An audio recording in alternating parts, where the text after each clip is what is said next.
As we get closer to Christmas Eve, here now on the 20th of December, we get closer, of course, to the cross. And don't miss that. Don't miss that that little baby we celebrate lives the life, says all the things, does all the healings that we've examined in the Gospel of Luke, and then ultimately goes to the cross for you and for me, for our sins. Now, of course, the end of the story is really great too, because on Christmas Eve we'll be looking at the resurrection. But today, Luke chapter 20. One day, as Jesus was teaching the people in the temple and preaching the gospel, the chief priests and the scribes with the elders came up and said to him, "Tell us by what authority you do these things, or was the baptism of John from heaven or from man?" They discussed it with one another, saying, "If we say from heaven, he'll say, 'Why do you not believe?' But if we say from man, all the people will stone us to death, for they are convinced that John was a prophet." So they answered that they did not know where it came from. And Jesus said to them, "Neither will I tell you by what authority I do these things." And he began to tell the people this parable. A man planted a vineyard and let it out to tenants and went into another country for a long while. When the time came, he sent a servant to the tenant so that he would give him some of the fruit of the vineyard. But the tenants beat him up and sent him away empty-handed. And he sent another servant, but they also beat and treated him shamefully and sent him away empty-handed. And he sent yet a third. This one also they wounded and cast out. And the owner of the vineyard said, "What shall I do? I will send my beloved son. Perhaps they will respect him." But when the tenants saw him, they said to themselves, "This is the heir. Let us kill him, so the inheritance may be ours." And they threw him out of the vineyard and killed him. What will the owner of the vineyard do to them? He will come and destroy those tenants and give the vineyard to others. When they heard this, they said, "Surely not." But he looked directly at them and said, "What then is this that is written? The stone the builders rejected has become the cornerstone. Everyone who falls on that stone will be broken to pieces, and when it falls on anyone, it will crush him." The scribes and the chief priests sought to lay hands on him at that very hour, for they perceived that he had told this parable against them, but they feared the people. So they watched him and sent spies, who pretended to be sincere, that they might catch him in something he said, so as to deliver him up to the authority and jurisdiction of the governor. So they asked him, "Teacher, we know that you speak and teach rightly, and show no partiality, but truly teach the way of God. Is it lawful for us to give tribute to Caesar or not?" He perceived their craftiness and said to them, "Show me a denarius. Whose likeness and inscription does it have?" And they said, "Caesar's." And he said to them, "And render to Caesar the things that are Caesar's, and to God the things that are God." They're not able in the presence of the people to catch him in what he said, but marveling at his answer, they became silent.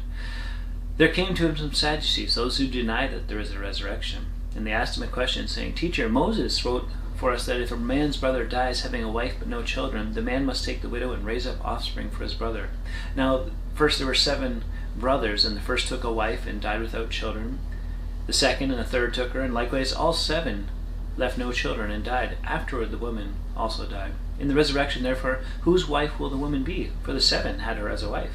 And Jesus said to them, "The sons of this age marry and are given in marriage, but those who are considered worthy to obtain to that age and to the resurrection from the dead neither marry nor are given in marriage, for they cannot die any more, because they are equal to angels and are sons of God, being sons at the resurrection.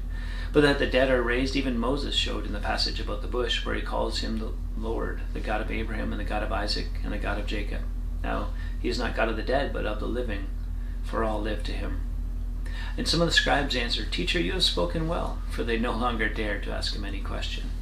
But he said to them, "How can they say that the Christ is David's son? For David himself says in the book of Psalms, 'The Lord said to my Lord, sit at my right hand until I make your enemies your footstool.' David thus calls him Lord, so how is he his son?"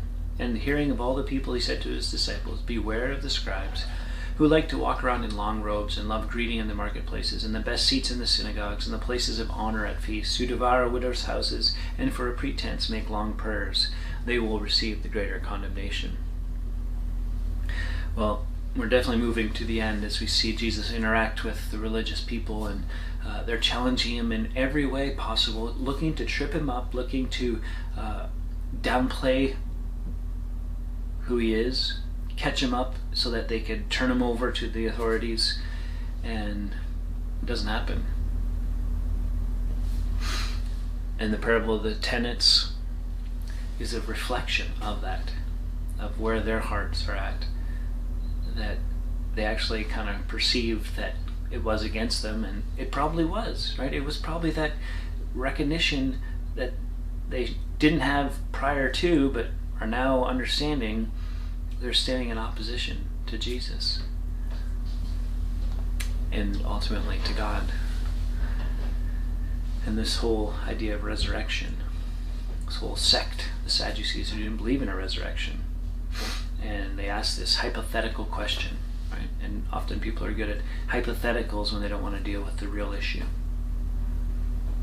And Jesus says, well, you're actually wrong, that's not how it's going to be. And so Jesus is talking to them about life and eternity and who he is as the Son of God, and they don't really want a part of that because they've got it good, and they understand that he's disrupting their way of life, making things uncomfortable. They're going to have to be more generous. They're going to have to be kinder to people because people matter. And the battle is ongoing still today. We get comfortable. We get content with what we have and with what life is, how it's going. Or we're pushing up against it, and meanwhile we're missing the people in and around our lives. And we're missing Jesus. Till next time, keep growing little by little.